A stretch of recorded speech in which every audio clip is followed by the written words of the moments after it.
Good morning, everyone. Welcome to my Friday morning video blog. I have some interesting questions. I don't think we've touched on these before. Why do I always feel anxious or afraid around 3 a.m.? Well, around 3 a.m., midnight, 3 a.m., 4 a.m., anywhere in that period, we call that the witching hour in the psychic world. And basically, it's when spirit is trying to get in touch with you because you're so busy during the day that you're blocking it out. You're not paying attention. They can't get in. You're running here, you're running there. This is a good way for them to reach you. Your mind is quiet. You're in a state of alpha. Maybe you're not as deep as you might be in sleep at that point in time, and so they find an opportunity to step in. Now, normally, what I would say is we hang a do not disturb sign before we go to sleep and say, I don't wish to be disturbed unless it's an emergency.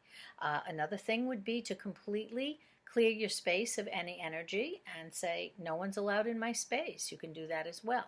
If you choose to chat with spirit, make sure you ask if they're from God's white light.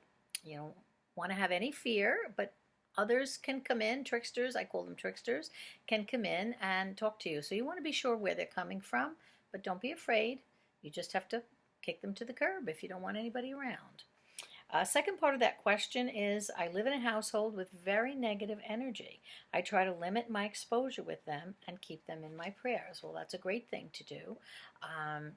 Make sure you surround yourself in light and ground yourself every day. Put out positive thought forms to your family members. Try to send them pink light and love, or fill the rooms with white light. Everything is done by thought and intention. Okay, don't succumb to it. Don't feel like they're a bad thing. Begin to send light to them, to their thoughts. It'll circle back to you like a circuit. It's not a bad thing, but you certainly are going about it the right way with the prayers. Absolutely. Okay, question number 2. Do I know any information on tea leaf readings? Do I? I can only give you about this much. I can tell you that my grandmother read coffee grounds, and I have no idea how she did it, but somehow they form a pattern, and I went to a woman years ago that read tea leaves. So it is a common practice. It's been going on since, oh God, eons ago. But it's really a tool.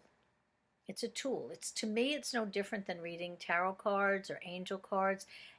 It's a tool. You see a pattern, you get familiar with it. If you look at a tarot card or a playing card deck or an angel card, you look at the card, you see what it feels like to you, what it says, what the pictures are, and it's done the same way. You could read a feather, okay? You could take a feather and let somebody hold it and then take it back, and the bottom of the feather would be the past, the center of the feather would be the now, and the top of the feather would be the future. You could read a flower the same way. We used to do it years ago all the time. So it's another tool. It's just another way. You use your intuition no matter what. Okay, last question. Many spiritual phenomenon have been happening to me. Is it possible that my vibration is too high? I feel the need to strongly protect myself and not allow negative energy into my space. Well, I don't know if your vibration can be too high. It's always good to have your vibration up. The main thing is, are you grounding? Okay, you need to be grounded. There are many very gifted people with very high spiritual energy, but grounding, if they're not grounded, they're going to be way out in the ethers. So that should be the first question you ask yourself. Am I grounding every single day? Every day. And when you're having a particularly difficult day, you might have to ground a little bit more. Is it possible that you're okay?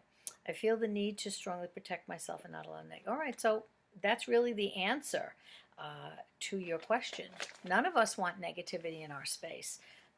We only, by protecting ourselves in that bubble of light, you're actually pushing the negativity away. You're creating a force field of positive energy and light around you that keeps the negative forces away from you, and the negative people too. The more that you fill yourself with light, okay, and send light out to others, you are healing everyone and everything on this planet. It's a win-win for you every time you use light. So I'm going to stop there, and I'm going to thank you all again for sending in questions. Keep them coming. Please share these videos with your Facebook friends. It may be helpful. You never know to who. And I want to thank you and ask you to have a wonderful, wonderful day.